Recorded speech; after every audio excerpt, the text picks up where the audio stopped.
How do you homeschool with babies and toddlers to take care of, not to mention a house, laundry, cooking meals, etc.? I only have 2 kids. I thought she was going to say 2 hands, which would have been fair. I only have 2 kids, 3 and under, and I already can't keep up with housework.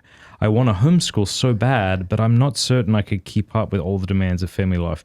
Just such a lovely, vulnerable question. So thank you for that. There's a couple things that come to mind. One is that in many ways, I think homeschooling is a sacrifice. It's a labor of love.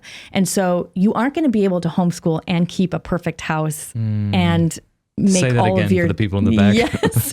And make all of your meals from scratch, and something is going to give, right? And usually most of the homeschoolers I know, our houses, if you came over on a Tuesday at 11 in the morning, it's going to look like some things are happening in that house. Another important thing to remember is that if you have 2 children or 3 children, you're being given the grace to homeschool them and in your current situation right now as it is. But you're not being given the grace to homeschool a high schooler.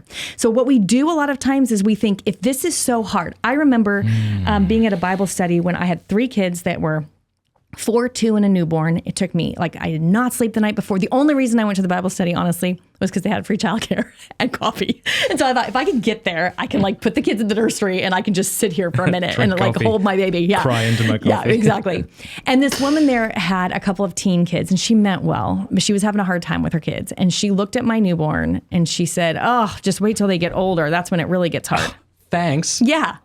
I thought, if it gets harder than this, this is pretty hard, Yeah. The thing to keep in mind, though, is that we get grace the moment we need it, not a moment before. So if you're catastrophizing about how am I going to do high school? Well, you're not being asked to do high school right now. So God's not giving you the grace to do that right now. He's giving you the grace to do exactly what you're doing today, what he's called you to today. And so I think that can help, but also to mitigate your expectations, I guess, of it's not going to look like the cover of a homeschooling catalog of your favorite curriculum. It's just not going to look like that. I don't know any real homeschoolers who Instagram doesn't help there. I agree with you. And I think it's so important to say that. And yet at the same time, there's a virtue, I suppose, in wanting to be orderly and wanting to create a functioning household, obviously. So how did you begin to balance that? Yeah. Or are you just really good at that stuff?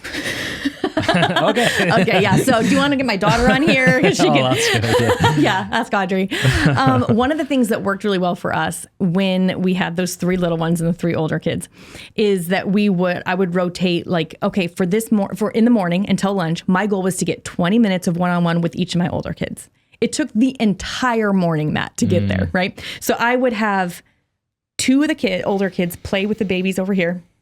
And I would take this one over here and we would just do 20 minutes of the most important thing that she needed help with. And then we would rotate, which would take 5 hours, because of the diaper changes. And then by lunchtime, my goal was to get 20 minutes with each kid one-on-one. And then in the afternoons, I would be on babies, basically.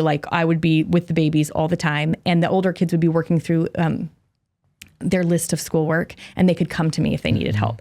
And so on readaloudrevival.com, if you go to readaloudrevival.com/spiral notebooks, you'll find a whole podcast and video I did where I showed these spiral notebooks because I remember going to Mass and I had the 3 babies, the 3 other kids. This woman who had homeschooled her 3 kids goes, "Sarah, how's homeschooling going?" And just a nice small talk, right? I burst into tears. I'm sobbing. Yeah. And she's like, "Okay, well, I gotta go." No. How much independent work are the older kids doing? And I was like, "Independent work? What are you talking about?" Right? She said, "I'm coming over tomorrow." And she brought these spiral notebooks and she just showed me you're making this too complicated. And basically... Well, isn't that the most beautiful sentence? I thought it was, "I'm going to put a pot of coffee on." But I think the most beautiful sentence in the English language is, "You're making this too complicated."